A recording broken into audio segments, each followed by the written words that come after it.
오늘 어떤 말씀을 나눌까 하다가 드보라에 대한 말씀을 좀 나누려고 합니다. 사실 드보라를 처음 보는 건 아니에요. 저희가 드보라 말씀을 나눈 적이 있습니다. 네. 근데 이제 오늘 조금 또 다른 관점에서 드보라 말씀을 좀 나눠보려고 하는데요. 드보라가 이렇게 주목받는 이유는 사사기를 보면 아시겠지만 대부분 남자입니다. 여자 참 드물어요. 네, 오늘날도 아무래도 좀 남자의 역할이 비중이 크긴 한데 이 시대는 더했습니다. 그러니까 사실은 여기에 이름이 적혀 드보라 이름이 적힌다라는 건 사실은 대단한 일이에요. 그럼 이제 드보라가 도대체 어떤 인물이고 어떤 시대 어떤 역할을 했기에 이렇게 기록이 되어 있는가, 오늘 좀 그 말씀을 나눠보려고 합니다. 제일 먼저 1절에 보니까 에훗이 죽으니 이스라엘 자손이 또 여호와의 목전에 악을 행하며 이렇게 시작되거든요. 근데 여러분, 에훗이 죽으니 그랬습니다. 에훗은 사사기 3장 끝부분에 나오는 사사예요. 그래서 사사기 3장은 이렇게 끝났죠. 80년 동안 이스라엘이 평온하였다. 그러니까 에훗으로 인해서 이스라엘이 건짐을 받고 그 다음에 모압을 다스리면서 80년을 평온하였습니다. 그럼 이제 에훗이 살아있는 동안은 사사가 없었느냐? 아니에요. 그 3장 31절에 보면은 에훗 후에는 삼갈이 등장하는데 이 말이 꼭 에훗이 죽고 나서 삼갈이 등장했다는 말은 아니에요. 에훗이 살아있는 동안도 기록되지 않은 많은 사사들이 있습니다. 어쨌든 그렇게 80년을 평안하며 여러 사사들이 나와서 다스리던 중에 이제 에훗이 죽었어요. 에훗이 죽었다는 말은 참 상징하는 바가 큽니다.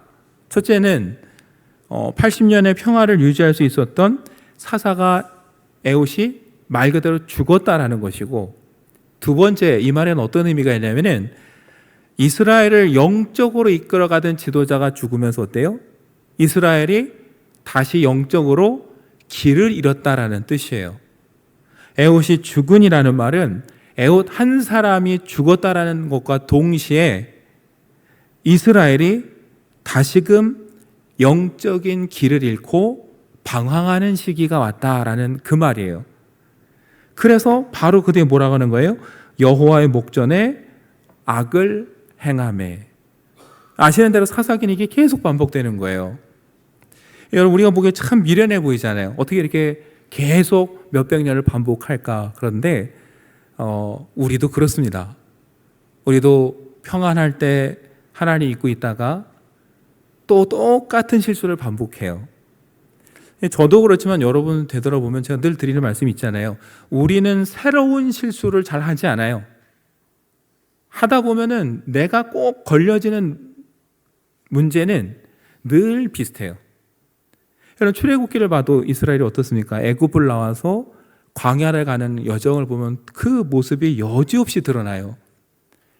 하나님을 찬양했다가 내일 또 먹을 게 떨어지면 또 하나님 원망했다가 또 하나님이 먹을 걸 주시면 기뻐했다가 또 떨어지면 또 원망하면서 애굽에 차라리 있을 걸 하면서, 이 모습이 이스라엘의 모습이자 오늘 우리의 모습이에요. 그리고 그렇게 그 훈련을 거쳐서 들어갔는데도 이스라엘이 변하지 않고 그 습성들이 계속 반복되는 거예요. 그러니까 평온했다가 또 하나님 잊었다가, 그래서 하나님 목전에 악을 행하는 이 못된 습관이 계속 반복되는 거죠. 자, 그럼 여러분, 이제 또 그 못된 습관이 나왔어요. 그럼 이제 하나님 어떻게 하실 차례입니까? 그것을 가만두시지 않죠. 여러분 많이 들어보셨을 거예요. 사랑의 반대말은 뭐라고요? 무관심이라고. 그러니까 사실은 하나님께서 개입하신다라는 건 사실 좋은 거예요. 내가 죄의 길로 가는데도 아무 일이 일어나지 않는다. 전에 말씀드렸죠. 그게 더 무서운 거예요. 뭐예요? 포기하신 거예요. 내가 뭔가 그릇된 길로 가고 잘못된 길로 가는데 하나님이 개입하셔서 나를 자꾸 연단하시면 여러분, 그래도 감사하게 생각해야 돼요. 아직 뭐 하는 거예요? 하나님이 나를 사랑하셔서 어떻게든 땡기시려고 하는 거지. 내가 뭔가 잘못된 길로 가는데 아무 일도 안 생겨. 괜찮네가 아니라 하나님도 나를 포기하셨나?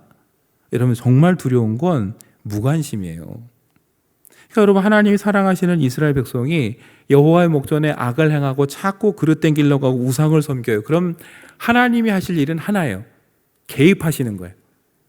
그들로 인해서 하나님을 다시 찾도록 불러내시도록 그들에게 가나안에 남겨진 가시를, 채찍을 또 들어서 사용하시는 거예요. 이번에 하나님이 들으신 채찍은 2절에 나오죠. 가나안 왕 야빈입니다. 여러분, 참 2절 보면 표현이 묘한 게 가나안 왕 야빈의 손에 뭐라고 그랬어요? 그들을 파셨으니 그랬어요. 파셨어요. 뭘 받고 파셨을까요, 도대체 여러분? 여러분, 이 표현은 뭐냐면요, 하나님은 거기에 상응하는 대가를 반드시 지불하게 하신다는 뜻이에요. 너희가 나를 떠나서 그렇게 그릇된 길로 가? 그러면 거기에 상응하는 대가를 너희가 지불해야 돼.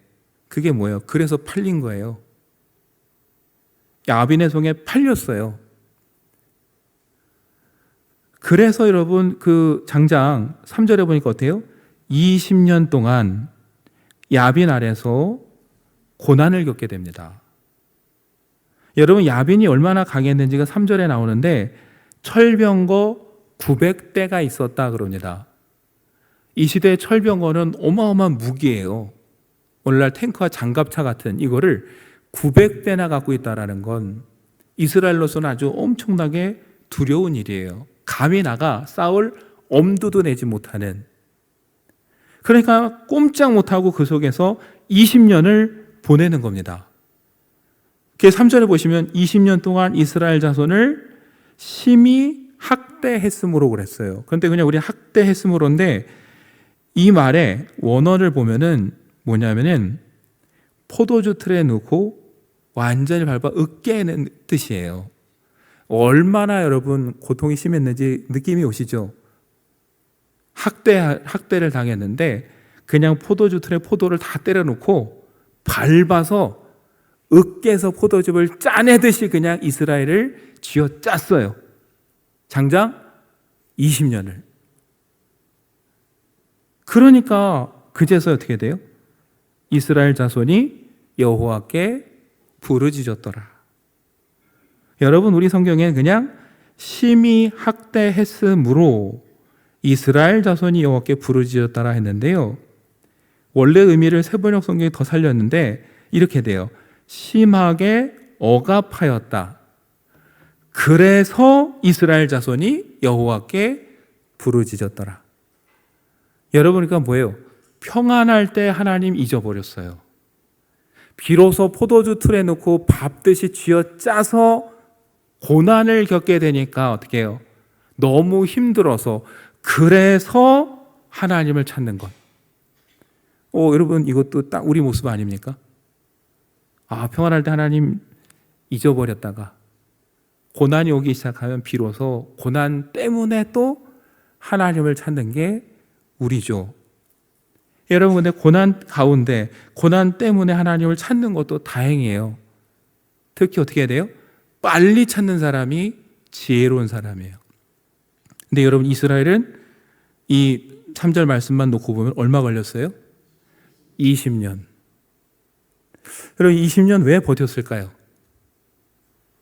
뭔가 스스로 해결할 수 있다는 희망도 있었을 거고, 그래서 별 수단 다 동원해 봤을 거고, 나중엔 자포자기 했을 거고, 정말 더 이상 길이 없을 때 하나님을 찾는데 이스라엘은 20년 걸렸습니다.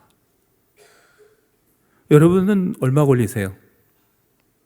여러분과 제 삶에 하나님의 시련이 탁 찾아왔다 그러면 바로 하나님 찾으십니까? 아니면 전화를 붙들고 이제 떠오르는 사람부터 전화를 돌리십니까? 모든 고난이 꼭 하나님 주시는 것만은 아니겠죠. 그러나 여러분과 제 마음에 이 고난이 뭔가 하나님 주시는 사인이다라는 생각이 든다면 누가 가장 현명하냐? 빨리 하나님께 무릎 꿇고 찾는 사람이 현명한 거지. 거기서 막 사람 눈치 보고 자존심 세우고 버티다가 20년 동안 두들겨 맞다 오는 건 그건 미련한 거지 자존심이 아니에요. 현명한 건 내가 빨리 깨닫는 게 있다면 하나님을 찾는 게 현명한 겁니다. 여러분, 전에도 말씀드렸잖아요. 기도에 관련된 책보다 제가 기억에 남는 말이 있다고. 우리는 결국은 기도할 수밖에 없다. 근데 언제예요? 미리 기도하든지 나중에 기도하든지. 현명한 건 미리 기도하는 거고, 우리는 꼭 두들겨 맞고 20년 후에 기도하는, 결국은 기도하는 건 하게 할 수밖에 없어요. 근데 현명하고 지혜롭게 미리 하느냐, 고난 끝에 결국은 와서 하느냐, 그 차이인데, 여러분, 이스라엘은 20년을 정말 포도주 틀에 밟히듯이 그 숱한 고난을 당하다가 비로소 그 고난 때문에 하나님을 찾고 부르짖었어요. 이제 어떻게 됩니까? 하나님이 또다시 개입할 때요. 하나님을 떠나서 악을 행할 때는 그들을 일깨우시려고 채찍을 들러 개입하시는 거지만, 사사기 어떻습니까? 그들이 회개하고 돌이킬 때는 이제 하나님이 그들을 구원하시려고 개입하시는 거예요. 근데 여러분, 이제 여기서 등장하는 인물이 의외라는 거죠. 아까 말씀드렸죠. 야빈이 어떤 사람이에요? 강력한 군대를 거느리고 있어요. 철병거 900대를 거느린 사람입니다. 이 사람에게서 이스라엘을 건져내려면 우리 머릿속에 어떤 사람이 떠오릅니까? 삼손 정도 돼야, 요즘 세대 아이들 지금 뭐 어벤져스 정도 돼야, 헐크도 있고, 어벤져스급 와야 뭐가 해결될 것 같은데, 등장한 인물이 한 여인이에요. 드보라라는 인물이 등장을 하는 거예요. 사실 이스라엘이 처한 상황과 드보라의 등장은 전혀 어울리지 않아요. 드보라가 나가서 뭘 할 수 있습니까? 전쟁을 해봤습니까? 힘이 있습니까? 정말 심하게 말하면 쓸모없는 여인이에요. 그런데 그 여인이 등장한다는 거. 여러분, 여기서 우리가 생각을 해야 되는 거예요. 하나님이 원하시는 헌신이라는 게 뭔지, 그 다음에 신앙에 있어서 제일 중요한 헌신은 뭔가를 드보라를 통해서 오늘 우리가 이제 생각을 해봐야 되는 거예요. 이 위기의 순간, 사람의 생각으로는 뭔가 전쟁의 영웅, 뛰어난 전사가 필요한 이때 왜 하나님은 하필 드보라인가? 여러분, 4절 보시면, 4절과 5절 보시면 똑같은 드보라라는 한 사람을 말하는데 어울리지 않는 두 단어가 나옵니다. 제일 먼저 4절 보시면 그때에 랍비돗의 아내 이렇게 나옵니다. 여러분, 랍비돗의 아내 그랬는데 랍비돗이 어떤 사람인가 사실은 성경에 자료가 없어요. 결론은 유명한 사람이 아니에요. 너무나 지극히 평범한 이 남자의 그냥 뭐예요? 아내예요. 그러니까 하나님이 택하신 사람은 유명한 집안의 명망가의 귀족 부인도 아니고 뛰어난 남다른 능력을 가지거나 출신의 여인도 아니고 인간적으로는 지극히 평범한 여인이에요. 이름 없는 한 범부의 아내고 우리 주변에 흔히 있는 평범한 가정의 엄마고 그냥 여인이에요. 그게 그냥 랍비돗의 아내 드보라예요. 그런데 너무나도 평범한 이 여인, 근데 그 뒤에 또 뭐라고 합니까? 랍비돗의 아내는 아내인데 동시에 여선지자 드보라이래요. 그러니까 여러분, 너무나 평범한 누군가의 아내이자 엄마이자 평범한 한 여인이라는 말과 선지자라는 말, 사실은 쉽게 어울리지 않는 단어인데 여기에 다 써 있어요. 한마디로 뭐예요? 드보라는 평범한 여인인데 동시에 뭐가 돼요? 선지자가 돼요. 여러분, 그게 어떻게 가능할까요? 답은 뻔합니다. 예. 우리 교학교 때 그러잖아요. 모르면 답은 뭐예요? 다 하나님이 하셨어야 돼. 예. 예. 하나님의 은혜예요. 그러니까 너무나 평범하고 남다를 것 없는 여인이지만 하나님께서 그때에 들어 쓰시겠다고 선택하면 누군가 집에 평범한 집에 평범한 아내이자 엄마였던 드보라도 뭐가 될 수 있어요? 선지자가 되고 사사가 될 수 있어요. 그럼 도대체 하나님은 이 여인을 통해서 뭘 하시려고, 이 전쟁통에 어떻게 활용하시려고 이 여인을 부르셨을까? 여러분 그게 이제 그 뒤에 5절에 나오는 거예요. 자, 드보라가 사사가 되었어요. 근데 5절에 보니까 그는 에브라임 산지 라마와 베델 사이 드보라의 종려나무 아래 거주하였고 이스라엘 자손은 그에게 나아가 재판을 받더라. 여러분 한마디로 드보라는 종려나무 아래 늘 있었어요. 그럼 이스라엘 사람들이 와서 뭘 해요? 그 여인에게 와서 재판을 받았어요.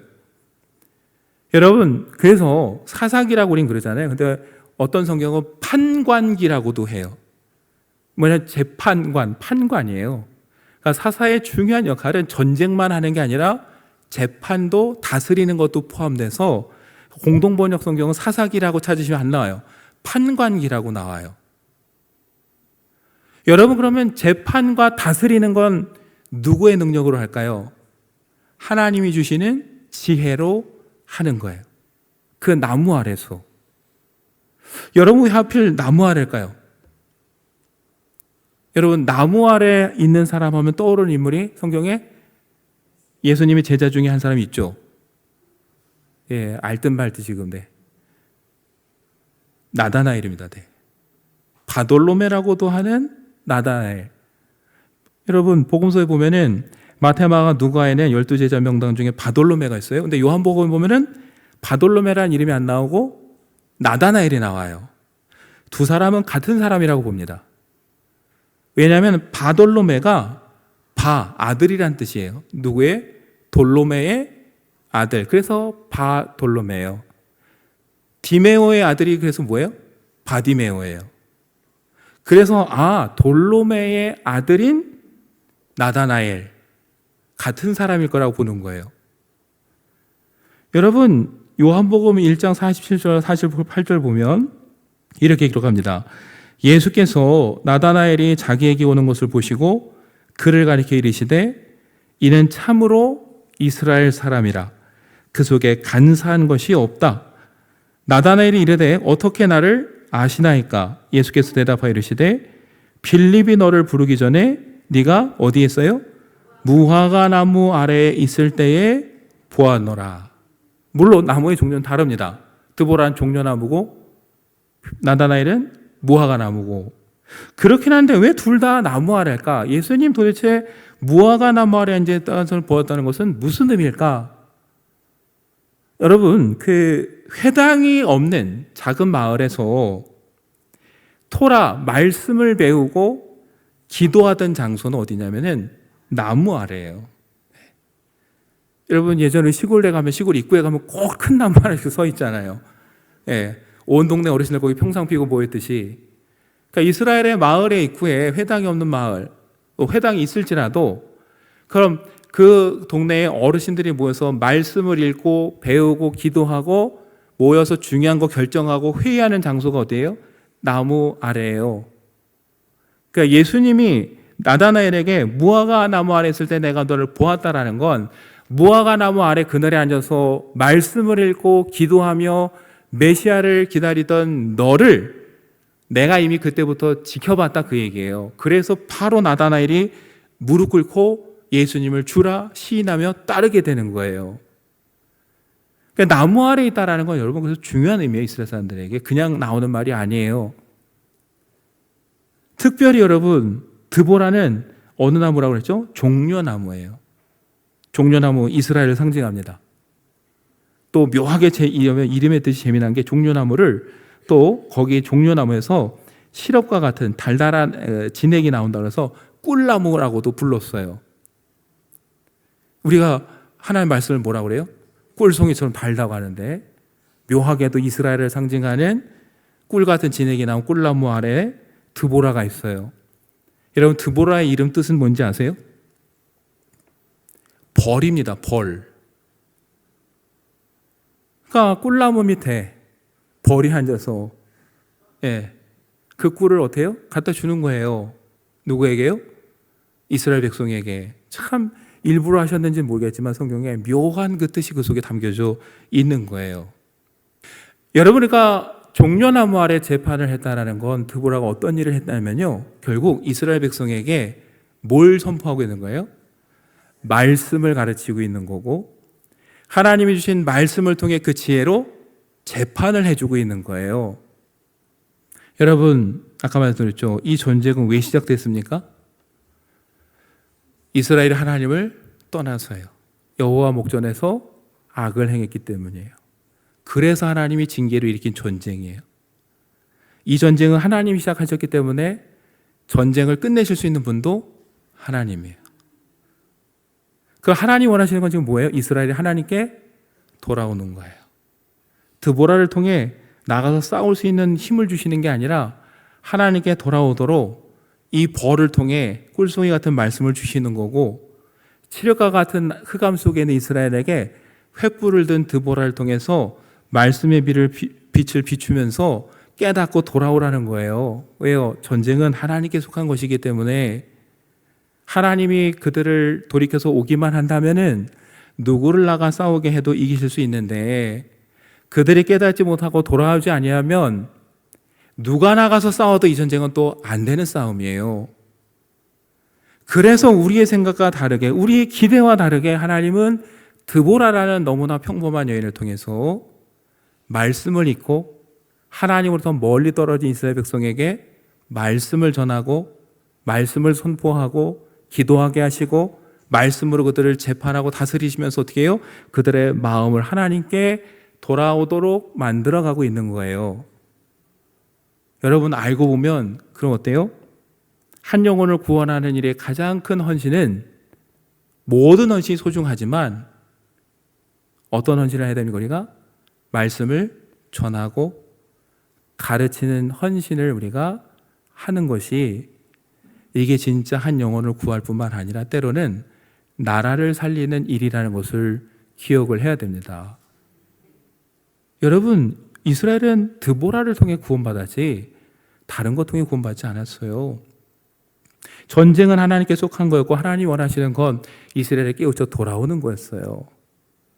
다른 방법을 하려면 하나님이 또 충분히 하시죠. 그런데 하나님 원하시는 건 그게 아니었던 거예요. 어디서 할 수 있느냐? 여러분, 그 뒤에 우리가 5절까지 읽었지만 사사기 4장 6절과 7절 보면, 어느 날 드보라가 사람을 보내어 바락을 불러다가 말합니다. 이스라엘 하나님 여호와께서 이같이 명령하지 아니하셨느냐? 여러분, 명령하지 아니하셨느냐라는 뉘앙스 잘 보시면 어때요? 이거 처음 하는 얘기일까요? 여러분들 아이들 야단칠 때 뭐라고 합니까? 너 엄마가 얘기했지? 이렇게 얘기를 하죠. 뭐예요? 한 번 얘기했는데 지금 안 되는 거예요. 그러니까 명령하지 아니하셨느냐? 명령했다라는 거예요. 근데 왜 안 가냐는 거예요. 가라, 다볼산으로. 그러면서 7절에 내가 야빈의 군대 장관 시스라와 그의 병거들과 그의 무리를 기손강으로 이끌어 내게 이르게 하고 그를 내 손에 넘겨주리라 하셨느니라. 하나님은 구체적으로 말씀하셨어요. 어디를 가야 되고 어떻게 하실지, 그리고 반드시 승리하게 할 거라고 말씀하셨는데 바락은 어때요? 미적대는 거예요. 안 가요. 바락이 보여주는 모습이 뭡니까? 드보라에 비하면은 뛰어난 장수예요. 뭐가 없어요? 하나님 말씀에 대한 믿음이 없어요. 하나님 보시기엔 믿음 없는 장수가 중요한 게 아니라 하나님의 말씀을 신뢰하고 전하는 이 여인이 훨씬 뛰어난 거예요. 그 여인을 통해 이 민족을 구원하는 거죠. 말씀을 읽고 깨닫고 그 은혜를 가르치고 전하여 영혼들을 하나님께 이끄는 것이 내가 할 수 있는 최상의 헌신이자 하나님이 기뻐하시는 헌신이다. 저와 여러분이 이 사실을 깨닫고 이 일을 위해 늘 기도하고 나무 아래서 말씀을 묵상하고 그 은혜를 따라 살아가는 저와 여러분 되시기를 간절히 축원합니다.